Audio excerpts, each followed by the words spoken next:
Who doesn't love saving time cleaning? I mean, cleaning is an unenjoyable job. I am the first person to admit that. And that is why cleaning hacks are so magnetic. They just draw you in. You want it to work. You want to believe in it. But do they always work?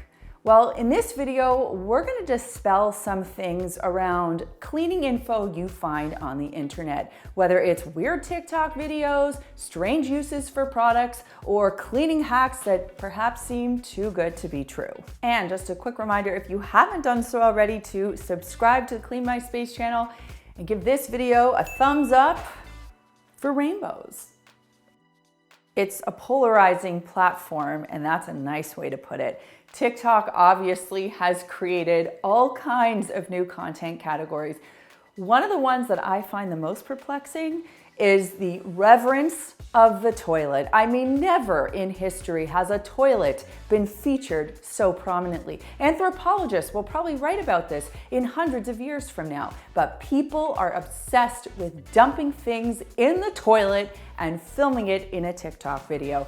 And that's just one of the weird kind of cleaning subcategories I've seen going on TikTok. But I want to be really clear about something. TikTok is, generally speaking, an entertainment platform. Sure, I have some TikTok videos up there. Yeah, you can find us at Clean My Space. Go ahead and give it a follow. I don't fully understand the platform myself, but I'm doing my best. That said, there are people that really get the platform, and some people aren't there to help you clean better. They're just there to make you think they're cleaning something. Have you seen these TikTok videos where people are dumping pink and purple? Well, it kind of looks like my sweater, actually.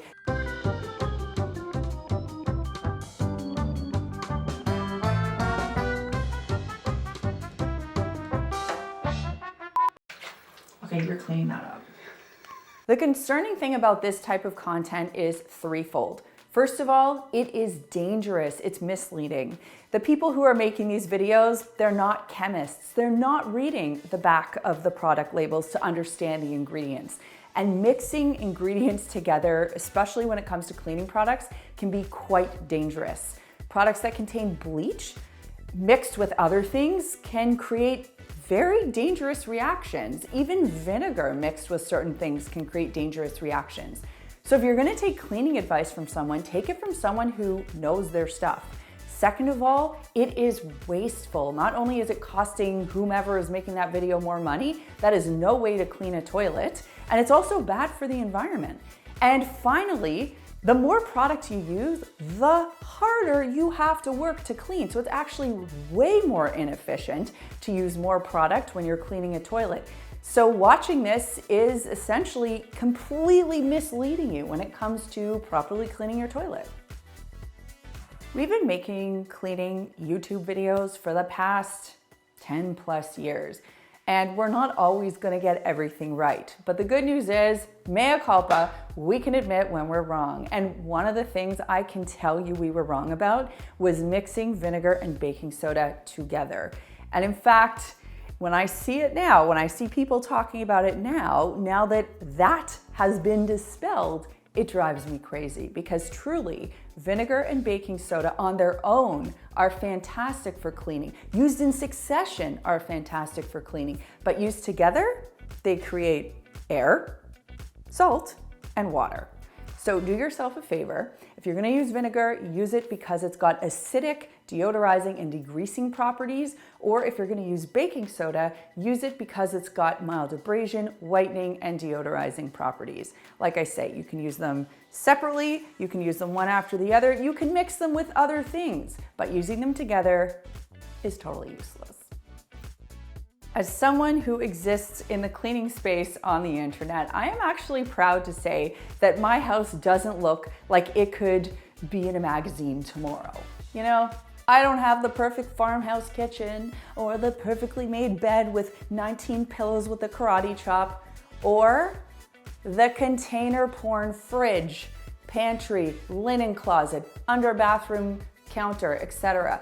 That is not my style. And actually, I have a beef with container porn or storage solutions. Let me go down this rabbit hole with you, okay?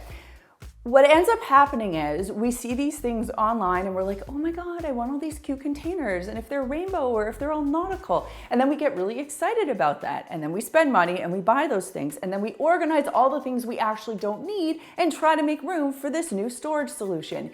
Even superfluous things like a box for all your juice boxes in the fridge. This stuff doesn't make sense to me. For me, a couple things. I don't talk about that stuff. I don't show pictures of that stuff because it doesn't make sense to me.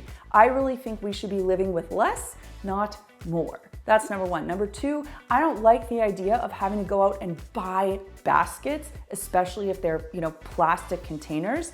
I think if you need a storage container, so we are kind of organizing all of my daughter's crafts and toys, and we're just using old shipping boxes, like from Amazon. We're, painting them. My daughter can color on them. You can put wrapping paper over them, whatever you want to do. But that way you don't have to buy anything and you're actually repurposing a product. So it's really easy to get drawn into the sexiness of container porn, but I am begging you, please, please, please see past it. Declutter first, then organize, save money, and don't go out and buy plastic stuff if you don't need to.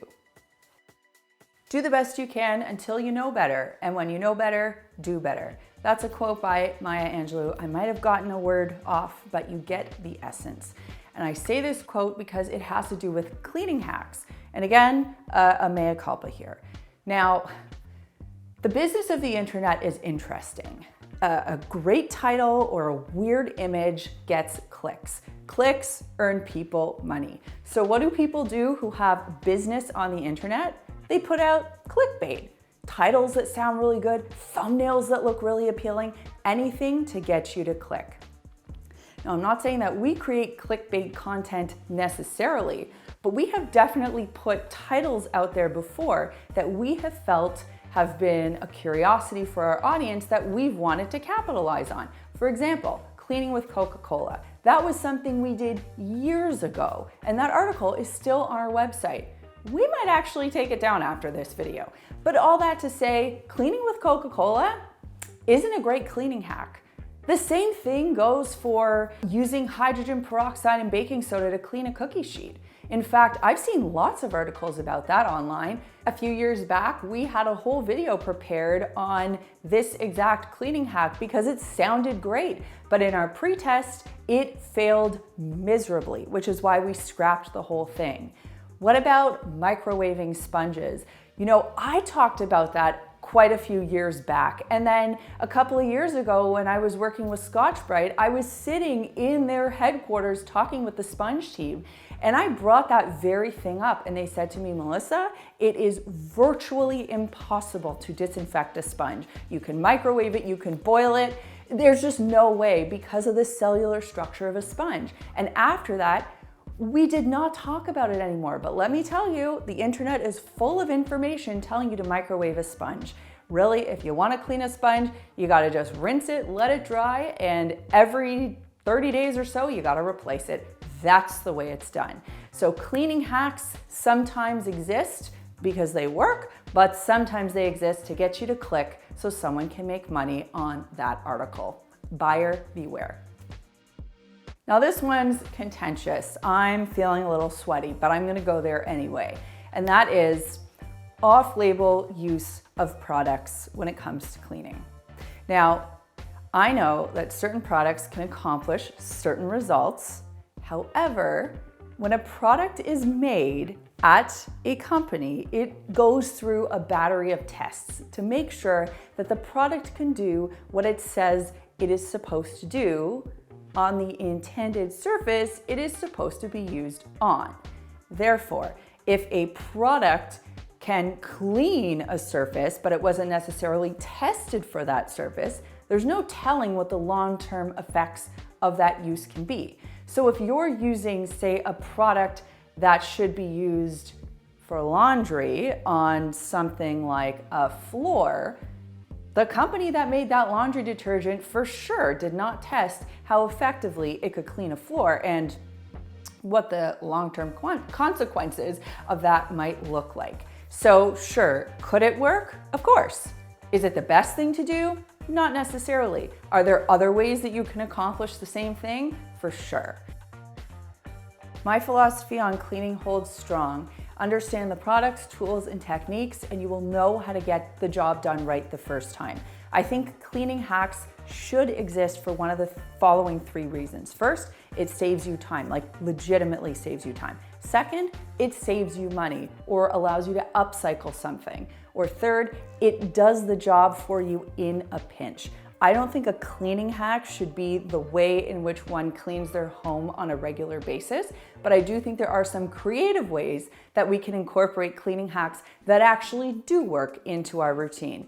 All of this to say, buyer beware, be mindful of the cleaning hacks that you hear about or see, and if it looks too good to be true, it probably is. So whether you're watching cleaning content online to learn how to clean, or to be entertained, or to avoid cleaning your own home, just be media savvy when you go about doing it. And that brings me to this week's comment question, which is, what is the most ridiculous cleaning thing that you have seen online, whether it's here on YouTube or on TikTok or on Instagram? What just absolutely blew your mind in the worst possible way? Let me know in the comments down below.